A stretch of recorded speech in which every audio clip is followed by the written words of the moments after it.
He wasn't the kind of CEO who built success. He was the kind who eliminated anything that stood in his way. Employees didn't just quit. They disappeared from the system overnight. Whistleblowers found themselves jobless within hours, and one of them uncovered a truth so dark it could bring down the entire company. He was the kind of man who didn't just walk into a room. He shifted the gravity of it. Damon Rourke, age 47, CEO of Cybrex Dynamics, one of the fastest-growing tech corporations in the country. Brilliant, charismatic, untouchably powerful. Employees whispered legends about him. He can smell fear.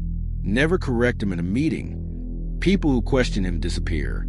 Not literally, because that was a genius of Damon Rourke. He didn't kill people. He destroyed their careers. He erased their futures.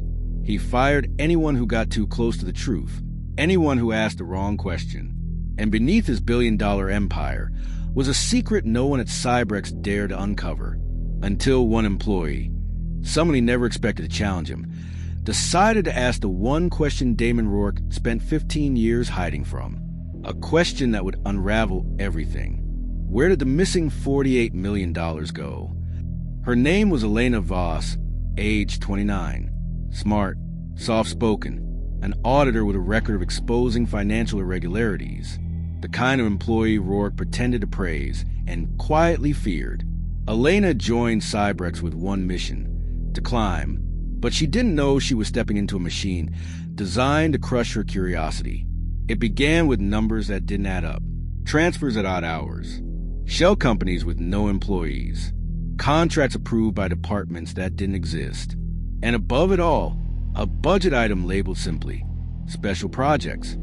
Cost $48 million. Purpose, none listed. Authorized by D. Rourke. Elena brought it up during a routine audit meeting. A simple question. Clear. Professional. Mr. Rourke, can you clarify the special project expenditures? And the room froze. Executives stopped breathing. Assistants sank in their chairs. And Damon Rourke, the man who could charm entire boards, smiled. A smile that said he'd already decided Elena's fate. Rourke, calm, controlled. Elena, let me give you some advice. In this company, curiosity is dangerous. She laughed nervously, but no one else did. She didn't know it yet, but she had just signed her death warrant. Her career death, her financial death, and eventually, her real death. Rourke fired her the next day. No explanation, no severance. Security escorted her out like a criminal. But Elena wasn't done. Her instincts screamed that Cybrex was laundering money, and she wasn't wrong. At home, surrounded by spreadsheets and printouts, she mapped everything. Offshore accounts, unregistered subsidiaries, ghost contractors, inflated research budgets, fake equipment purchases. Every trail led to one place. A facility on the outskirts of Blackwater County. A location not listed in any company directory. The more she dug, the more threats followed. Blocked numbers. Emails with no senders. Cars idling outside her apartment. Her Wi-Fi hacked. Her banking account frozen for suspicious activity. Someone was clawing into her life, tearing pieces of it apart. But the tipping point came on a cold Thursday morning, when Elena walked outside and found a note under her windshield. 4 words, written in red ink. Stop asking about him. Not it. Him. She wasn't chasing a scheme. She was chasing a man. A man who had ruined dozens of lives. Quietly, cleanly, without ever being charged. But Elena wasn't alone, because her firing triggered suspicion in someone unexpected. Detective Jonah Marlowe, Financial Crimes Unit, a man with a scar on his jaw, a history of dismantling white-collar crime syndicates, and a personal vendetta against corporate predators. Marlowe contacted Elena, and she told him everything. That was the moment Damon Rourke finally realized he wasn't dealing with an employee anymore. He was dealing with an adversary. Marlowe's investigation uncovered horrors. Cybrex wasn't just laundering money. They were funding private surveillance operations, illegal tracking, blackmail, identity theft, data manipulation. Every employee signed a privacy agreement that allowed Cybrex to access their Search history, emails, location data, private files, even medical records. People who questioned the company weren't just fired, they were blacklisted, their reputations shredded, credit scores tanked, housing applications denied, job inquiries mysteriously rejected. Rourke had built an empire of silence. And Elena's curiosity threatened it all. The deeper Marlowe and Elena dug, the more dangerous it became. Cybrex drones monitoring Elena's home. Corporate security following Marlowe's car. Fake police reports filed in both their names. Anonymous complaints at Marlowe's station, accusing him of corruption. Rourke wasn't trying to intimidate them. He was preparing the world to dismiss them, because Damon had a rule. If you ruin your enemy's credibility, you never need to ruin their bodies.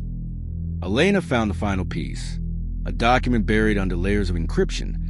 Facility R13, Special Projects, Blackwater County. Marlowe secured a warrant. The facility's interior was hell. Rows of servers humming like a mechanical heartbeat. Screens monitoring employees in their homes, bedrooms, kitchens, private calls. Rourke was building a predictive behavioral model, a system designed to manipulate consumer behavior and political behavior. This wasn't money laundering. This was corporate mind control. And Rourke needed the money to keep it hidden.